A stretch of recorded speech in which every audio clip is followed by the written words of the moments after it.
preaching to us from the first chapter of 1 Corinthians, my eye was roaming up and down, for I had my Bible open, and there was one particular passage that caught my eye, and the thing that was being said in it has been haunting me all the week.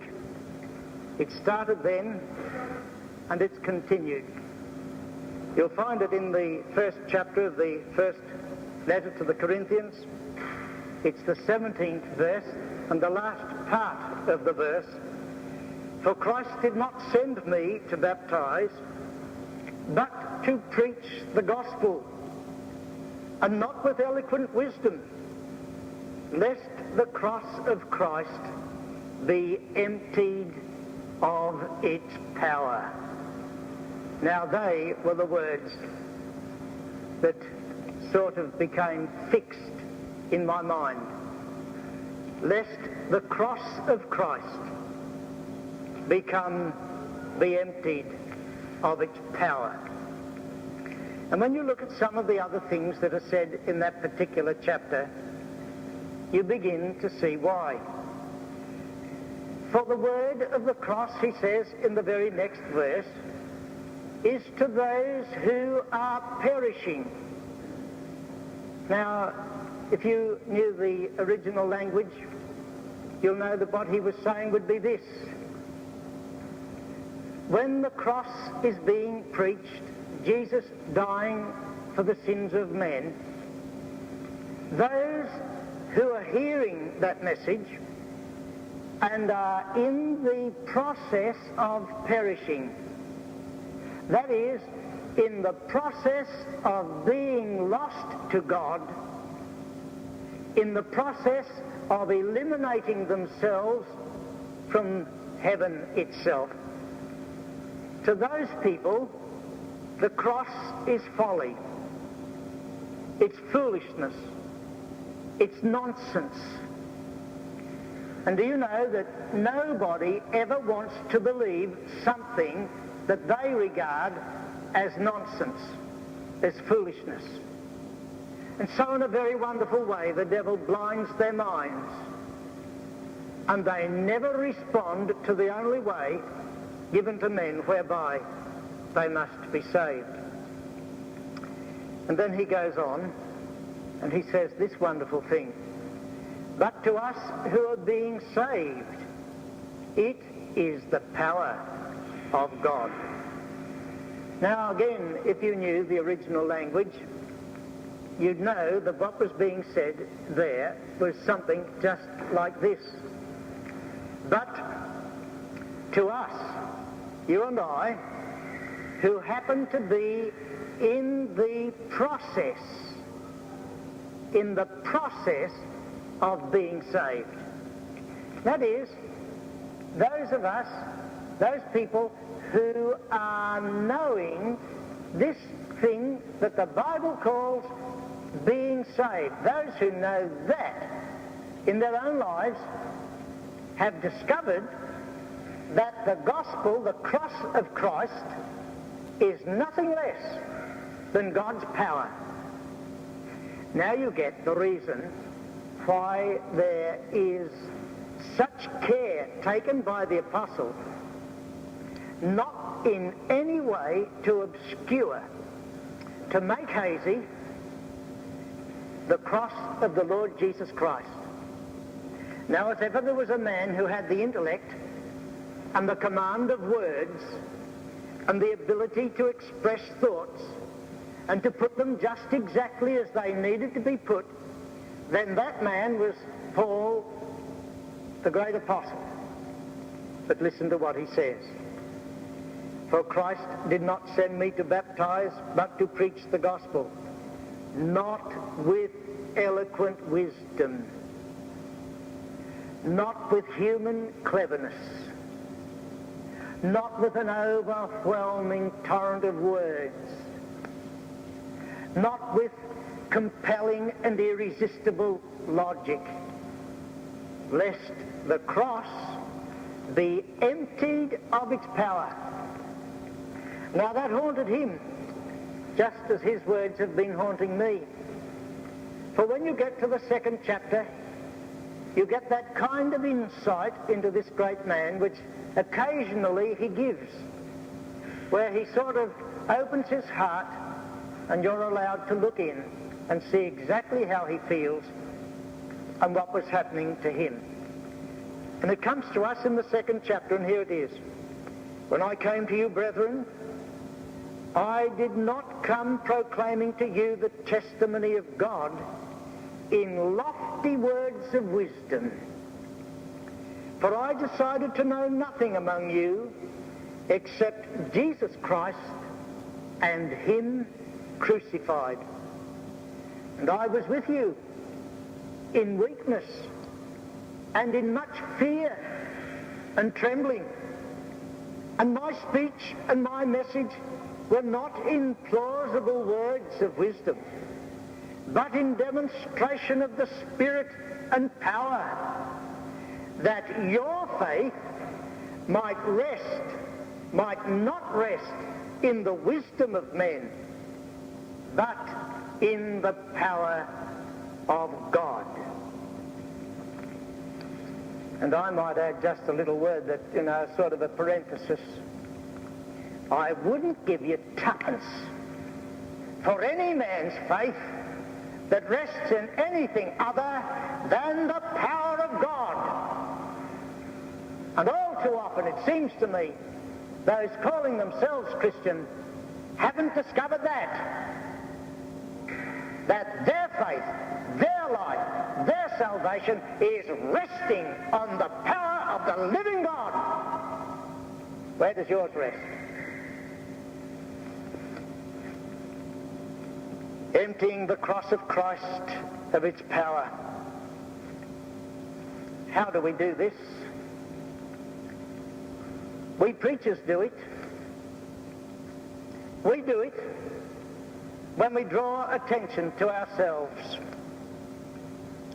If we have a gift for preaching and we leave people saying, "What a good preacher," or "Our preacher preaches splendid sermons," if we leave people looking at us, at ourselves, we have robbed the cross of its power. If we leave people looking to us attracted by some brilliance,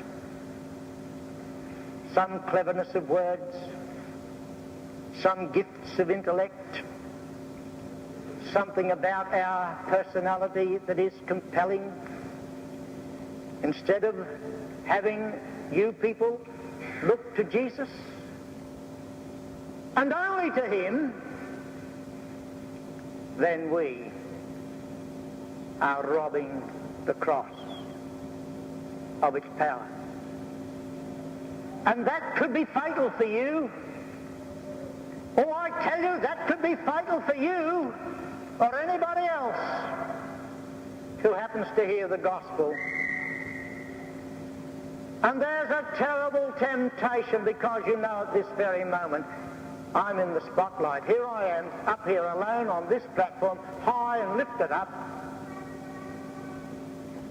And the temptation is to leave you looking at me and not to him who alone can save you. Christians empty the cross of its power when that power is not demonstrated in their lives. I see on the back of motor cars these days, Christians are not perfect, just forgiven. And I concur with that entirely. I don't know of anything that's more true than the fact that Christians are not perfect. I've never met one.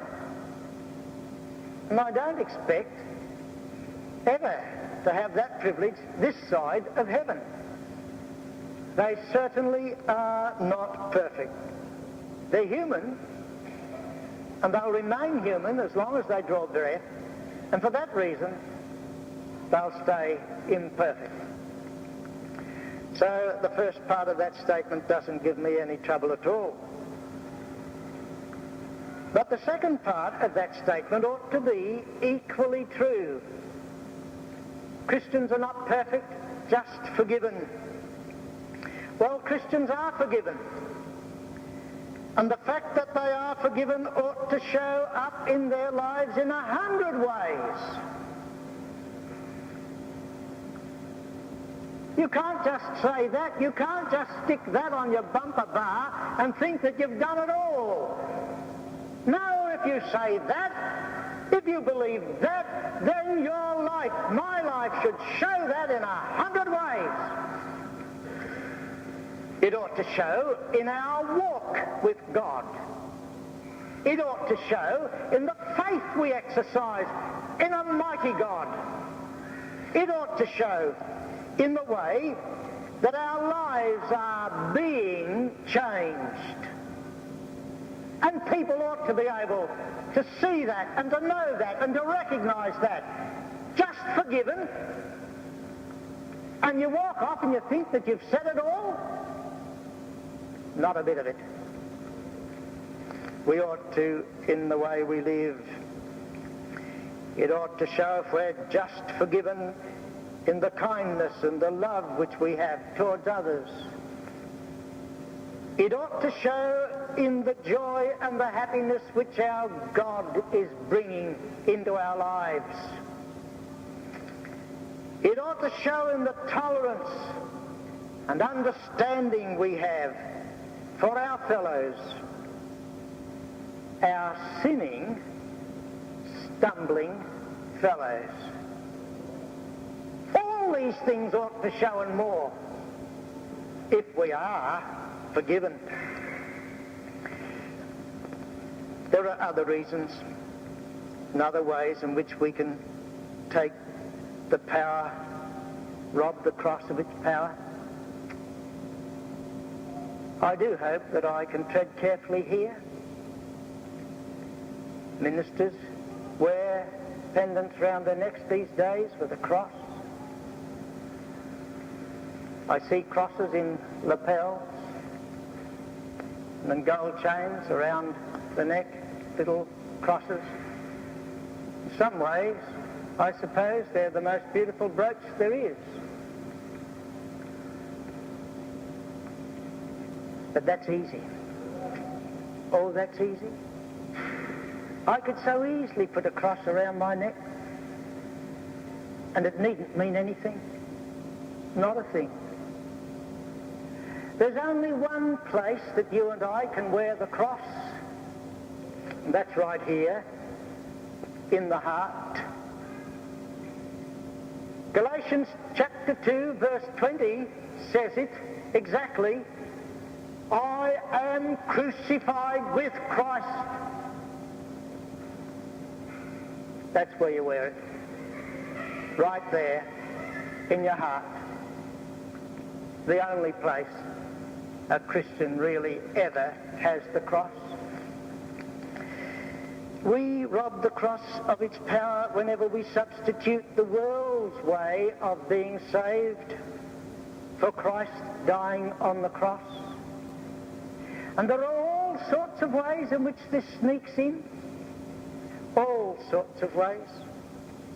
Whenever and in whatever way we present to God our own goodness as a reason for him accepting us, that's robbing the cross of its power. Whenever we try to win men, persuade men to become Christian on any other basis than the cross, we're robbing it of its power. Some years ago, our kids in Ballarat used to have a coffee shop. And one of the purposes of this coffee shop was to witness to the kids that came in off the street, and the kids did come in off the street. And then our kids broke down. And I'll tell you how they broke down. They didn't witness. They argued. And they got into the most lengthy arguments, and they could have been there all Saturday night, arguing. And little did they recognize, little did they know, that they were robbing the cross of its power in the hearts and lives of those kids who came in off the street and who desperately needed what Jesus could do for them, dying on his cross?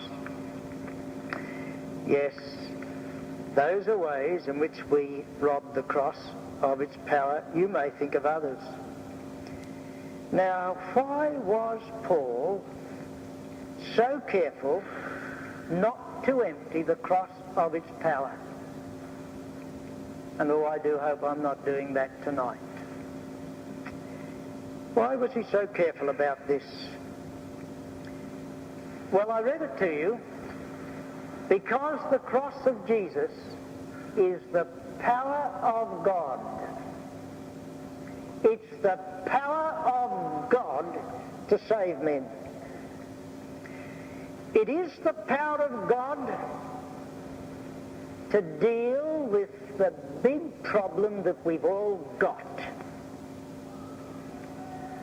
All the tragedy of this age really is that we do believe that we can pull ourselves up by our own shoestrings. If only we educate ourselves a little better, if only we have more handouts from the government, if only we have more social workers in the field, if only we have a better educational system or a changed educational system, let's pull ourselves up by the shoestrings and we'll be right. And that comes through in 1,000 ways, and if you live till the end of next week, you'll have heard it in a score of ways, in your paper, over the telly, on the radio, or out in the street. And it isn't working. It isn't working. Have a look at our society. Would anybody say we're not a mixed-up lot? You think of the tragedies. We're going to hear before this week's out that somebody's been murdered. You just think what's in the heart of men who can deliberately do what was done in Melbourne towards the end of last week, when 3 young men were made to lie on the ground and they were just deliberately shot. Now there's something radically wrong in the hearts of those kind of people, and you can educate them till doomsday and you won't do a thing for them. And that's our mistake. We're all the time thinking. I've got nothing against education, not a word. But if you think it's going to make men better, then you're way up the garden path. Because there's something in the heart of man that confounds it all, and has done all the way through. Some of you think I'm an old man. I've been listening to educationists talking about the new society they're going to give to us through the way they're going to educate the kids as long as I've been an intelligent being walking around on the face of this earth. And it hasn't happened, has it? But they promised it to us. I'm not having a whack at them. What I'm saying is that we're leaving out the one thing that changes men. The cross of Christ. There's no power on the face of this earth that can deal with the evil in your heart or mine or anybody else's. But the Son of God hanging from the cross, I don't know how God does it, but when a man goes to him, then the power of God is in that man's life, and something happens that changes him. And he is changed at the depths.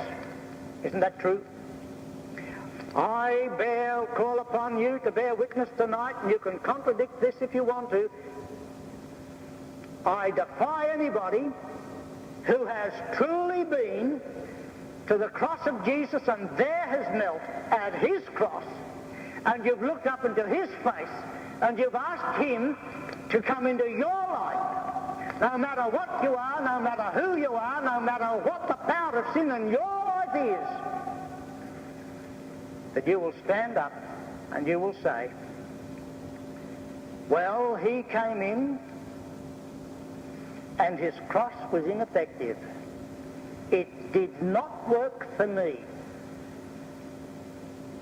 I've never met anybody who has said that. And I'll tell you why. Because it is true that the cross of Jesus is the power of God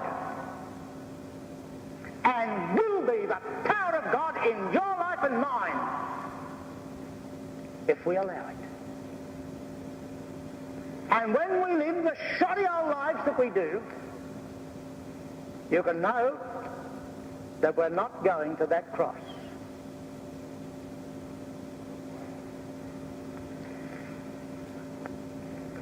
I've been preaching.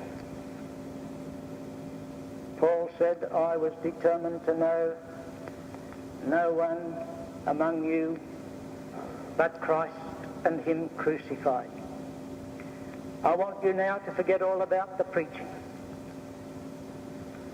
because what I have to say is of the utmost importance to every single one of us in this place. The cross of Jesus really isn't, in one sense. It has to be preached. People won't hear it, people won't believe it, people won't respond to it unless it is preached. But to leave it there, how futile that could be. I must leave it here. The cross of the Lord Jesus Christ is the most workable thing in everyday living that there is. I do not know, and you will bear witness to this if it's true of you, I do not know how I could deal with me if I didn't have the cross of Jesus to go to. There are things that whelm up, there are things that go on inside of me that without that cross, I'm licked, I'm finished, I'm done, I have no answer to them, I can do nothing about them, and I know it. I must go to him. And I must have his cross. I offer that cross to you on his behalf tonight. It's your life.